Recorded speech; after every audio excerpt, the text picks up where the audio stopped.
આમ બધાને હું ઉઠી અને આ ચાદરોને કાઢવી છે તો એ કાઢું છું. આજે શનિવાર છે, અઠવાડિયું થઈ ગયું, બધું સાફસૂફ કરું છું, પણ બાને હક નથી કરતાય નથી ને આડા આડા એવી રાખે છે મારી. જલ્દી બારોબાર ફરી વારી લે, જલ્દી બારોબાર ફરી વારી લે.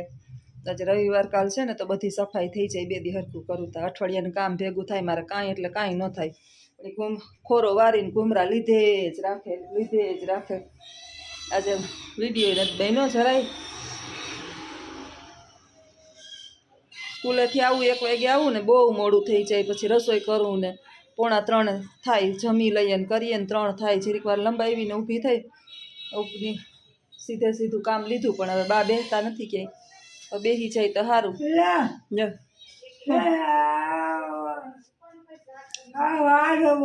જો વારવું હે ને એ બધું બારોબાર એમ કે ડોલ લઈ લે, લાય મને ડોલ દે તો હું વારી નાખું. હા મેણો ડોલ મને બારોબાર દે, હું વારી નાખું.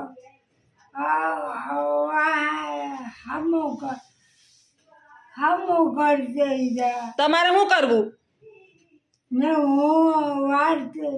તું વાહે હમું કરતી જા ને હું વાહે વારતી જાઉં. જો એને હજી વારવાની છે, ધૂન કેટલી લાગી છે. જો આ તમને હું એટલે બતાવું કે ખબર પડે કે સ્વભાવ માણસના ડોહલા થઈ જાય, હાથ પગ હાલતા ન હોય, ધ્રુજતા હોય, પોતે માંડ ઊભા થઈ શકે, પણ હજી એને ડોલ ને ડબલા ને હાવણો જોઈએ. બોલો તમે કરો હું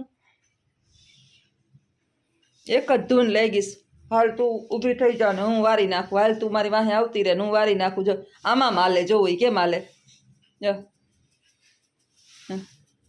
ડોલ જોઈએ છે ને મારી પાસેથી. તું ડોલ તે મને મારાથી ડોલ ઉપડતી નથી, તું ડોલ લઈને મૂકી દે. સવારના પોરમાં 4 વાગ્યામાં હું ફળિયા ધોઉં, એક જરાય એટલે જરાય અહીંયા તમને કાંઈ લાગે નહીં. જો હાવ એકદમ ચોખ્ખું છે. આ બધા ઓટલા ને ધોઈ આવે સવારમાં, કંઈ પોદરો કે કાંઈ નથી, રોડ ઉપર કાંઈ નથી. આ રોડે ને મારી પાસે વરાવો છે.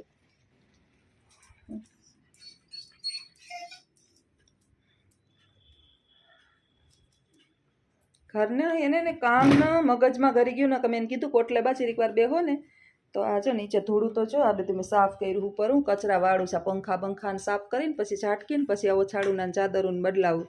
મશીનમાં નાખ્યા, એક મશીન નાખ્યું, એક મશીન હજી થાહે.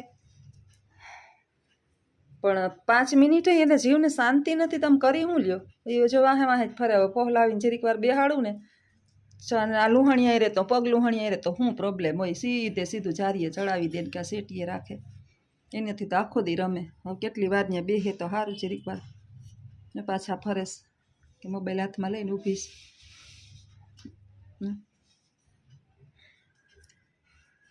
બાબાની દિનચર્યા છે. સવારે જે આમ જ કરતા હોય, ખુરશી ઢહેડે.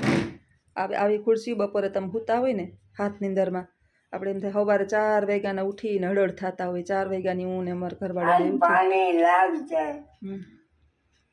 એક પાણી ડોલ દે ત્યાં ધોઈ નાખ. સાંભળો આમાં કેટલો બરફ રાખવો પડે મગજ ઉપર. થાતું હોય ને તો ભલે ને કરે. અટાણ સુધી બાપ કામ કરતા થાતું ને તો કામ કરે તો વાંધો નહીં. હવે એને ખુદનું શરીર એના ઉપર બોજાર ઉપર થઈ ગયું છે. એ માંડ જો પકડીને હાલે. એમાં હું ડોલુંથી તો હે આપણે એમ થાય કે જરીક વાર આપણે સાલું લે ઘર સાફ કરી જો જારી પકડીને જેલનો કેદી ઊભો હોય ને એમ ઊભા બે જારીઓ પકડીને લાવીને ડોલ.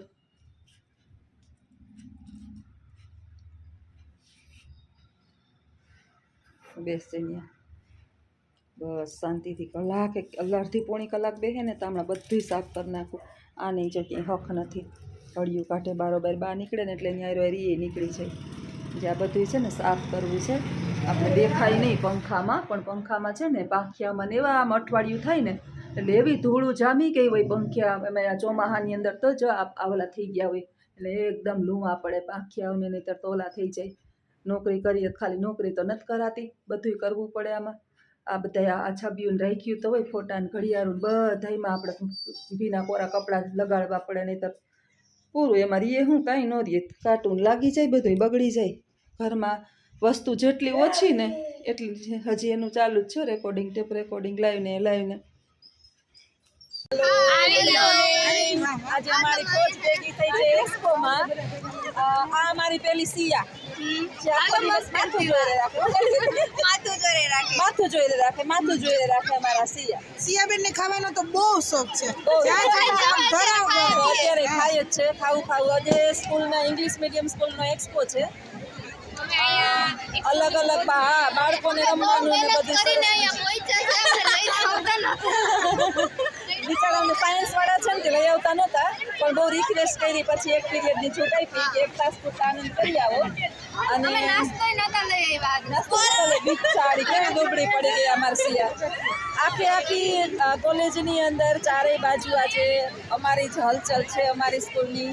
આજે અમારી શ્વેતાબેન, આ છે મારું ખાસ બાળક નાનકડું બેબલી, આ મારી પૂજા, ખુશાલી. આ બધા સ્ટુડન્ટ છે 10મા ધોરણના મારા, અત્યારે 11મા આવી ગયા, મોટા થઈ ગયા. આ અમારા સ્ટાફ છે. અમારા હજી 2-3 આવ્યા નથી એટલે મારી જોડી થોડી તૂટી ગઈ છે. મજા નથી આવતી. 2 જણા અમારા એબસન્ટ છે સ્ટાફની અંદર. જીગરજાન કે એબસન્ટ છે, રવિનાબેન અને શ્વેતાબેન એબસન્ટ છે. અને થોડીક નાસ્તા પાણીની બહુ મજા નથી આવતી, પણ તોય થોડુંક કડવું મન કરીને થોડુંક ખાધું. ગળે ના ઉતર્યું, મજા ના આવી બહુ. ટેસ્ટ કરીએ. આજે બાળકો જે છે ને એ કોમર્શિયલ ફેરની જે બાદ જોડાડા છે. અમારી સ્કૂલમાં જેમ હતું ને જે ઇંગ્લિશ મીડિયમ સ્કૂલની અંદર, હું તમને કહેતી હતી કે અમારી ઇંગ્લિશ મીડિયમ સ્કૂલ તમને બતાવીશ. આ ઇંગ્લિશ મીડિયમ સ્કૂલ છે આખી અમારી. અને એ દ્વારા જે પ્રોગ્રામ છે એવડું મોટું સંકુલ છે ને કે અલગ અલગ બધા જે છે ને અલગ અલગ પ્રોગ્રામ કરે. એટલે આ જે ઇંગ્લિશ મીડિયમ વાળાનો પ્રોગ્રામ છે એ પહેલાં આપણે કોનો પ્રોગ્રામ હતો? એક્સપો હતો.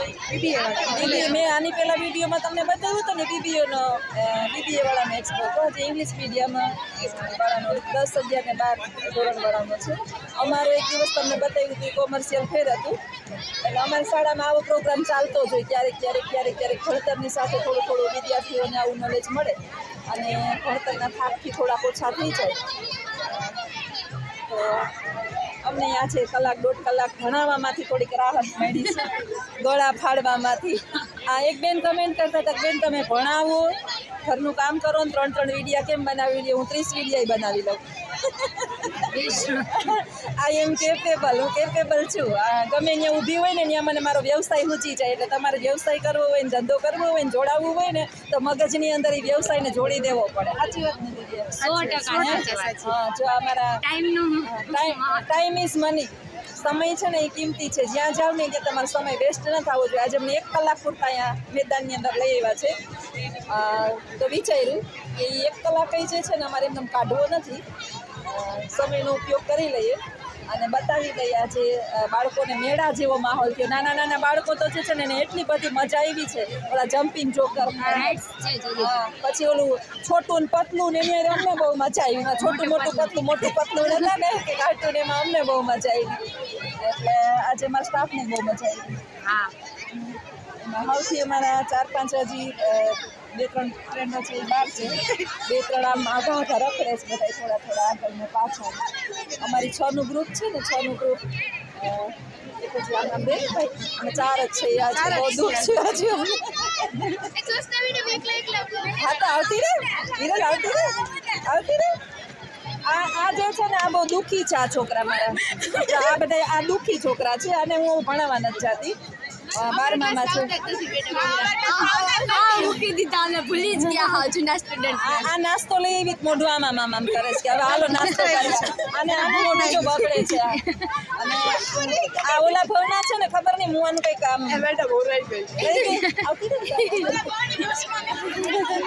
આ બધા એમ કહે છે કે હું રહી ગઈ. કદાચ આટલો પ્રેમ છે ને મને મારા પરિવારના નથી કરતા. મને રોવું આવે. પ્રેમ બધી કરતા વધારે હું કરું.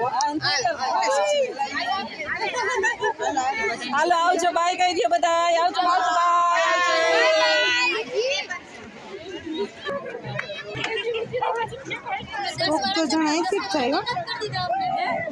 સીતારામ બધાયની.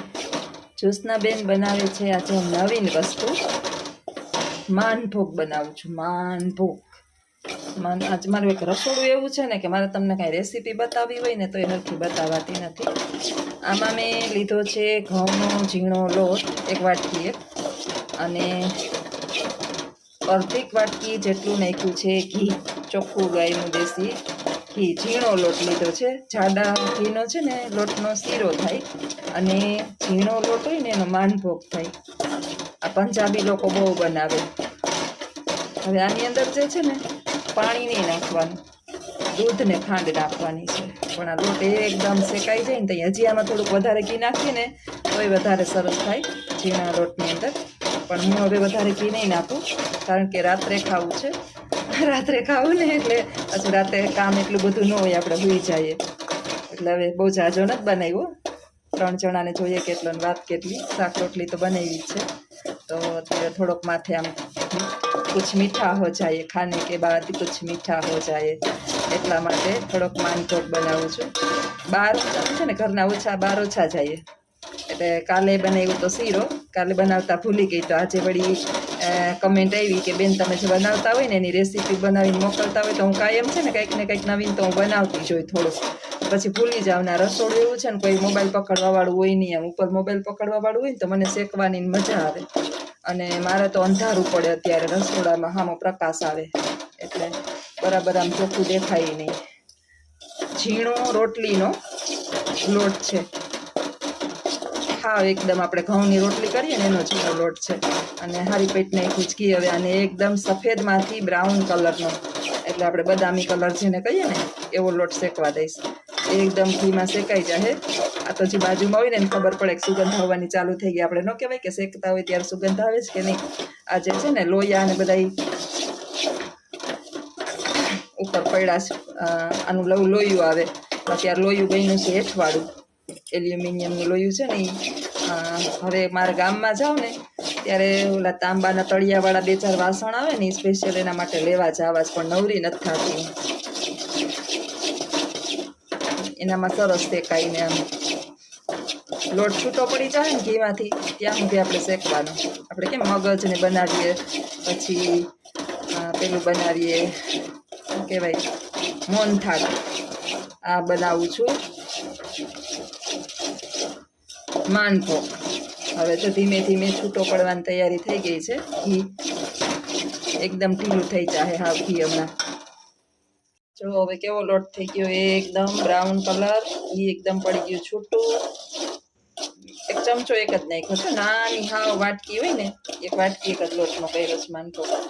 હવે એમાં હું નાખીશ, મને તો ખબર છે કે મારે દૂધ કેટલું નાખવું, એટલે તપેલામાંથી સીધું, બાકી અડધી વાટકી દૂધ નાખવાનું. હવે નાખીશ એમાં ખાંડ, પેલા હલાવી નાખીશ.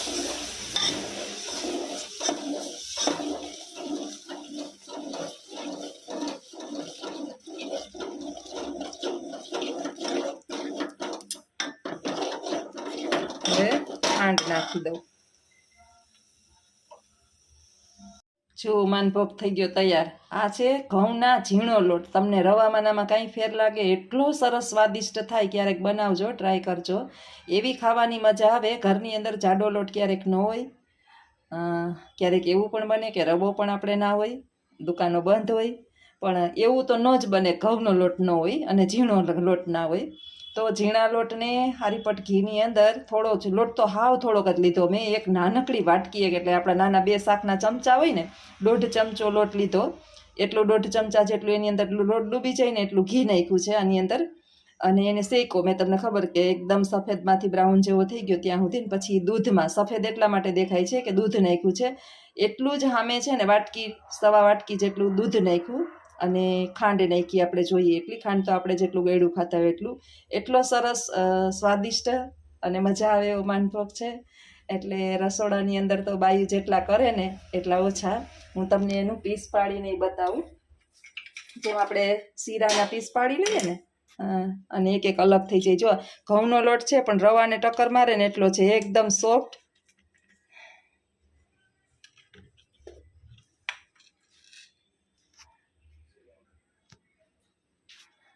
ઓભારીઓ. આ જો મેં આની ઢેફલી પણ પાડી નાખી. એકદમ જરાય ચીકાશ જેવું આની અંદર નહીં દેખાય, એકદમ સોફ્ટ. અને આમ ખાવાની મજા છે. ઢેફલી ના પાડીએ તો હાલે, આ તો હજી પહેલી છે, જેટલી આપણે ઉખેડવી હોય ને એટલી ઉખડે સરસ, જેવી કાઢવી હોય એવી તમે કાઢી શકો. અને એકદમ સ્વાદિષ્ટ, હેલ્થ માટે સારું, ઘરનું દેશી ખાણું ખાવ, હેલ્થ સુધારો, બહારનું ખાવાનું બંધ કરી દો. અમે બહારના પડીકા ખાઈ ખાઈને તો બીમારીના ભોગ બન્યા જ છીએ. તો આળસ થોડીક ત્યજી દઈએ અને આવું સારું સારું બનાવીને ઘરની અંદર જમીએ. આમાં કાંઈ બહુ ખર્ચા આવતા નથી. તમને પણ જો અમારો માનભોગ સરસ ને સારો લાગ્યો હોય તો ચોક્કસ કમેન્ટ બોક્સની અંદર જણાવજો. આવજો. સીતારામ.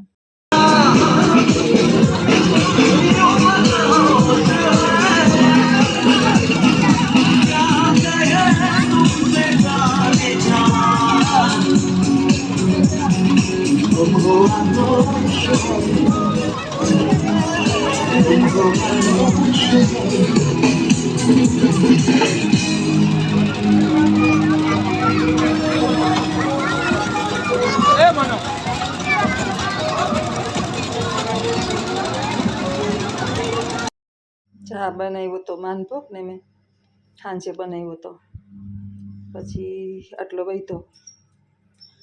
અને વૈધો ને એ જો કેટલો એકદમ સોફ્ટ, આ દૂધનો જ બનેલો છે. મેં ફ્રીજમાં રાખ્યો તો. ફ્રીજમાં રાખીએ ને દૂધની વસ્તુ એટલે બગડે નહીં તો તમે પછી વાસી ન ખાઈ શકો. આ છે ને એ હવે ઓલી મારી લપુડી વ્યાણીશ ને એને પછી દઈ આવીશ ચાપલીને. બીજી એક ચાપલી કૂતરી વ્યાણીશ એને 5-6 ગલુડિયા આવ્યા છે. આ દૂધ ને ઘી ને ચોખ્ખું જોઈએ, ઘઉંનો લોટ ને, એટલે એવી ફટાફટ ખાઈ જાય ને લપુડી. ખાતા થોડોક જ બનાવ્યો તો મેં માનભોગ બનાવ્યો હતો ને સાંજે. પછી સાંજે તો એને મેં ખવડાવ્યું હતું તો મેં કીધું વધારે થઈ જાય તો અટાણે હમણાં દઈ આવીશ, નવરી થાઈશ ને કામ કરી. અને આટલો વૈધો છે. ચાપલી તો અમારી આવું કંઈ ખાઈ નહીં. ચાપલી મીઠી વસ્તુ બીજી કંઈ ન ખાય ગોળકી સિવાય. એ ચાપલીના કામકાજે આવા છે. ખાઈ લીધું ચાપલી, એ બીજી વસ્તુ ત્યાં પાણી પીવા ગઈ છે.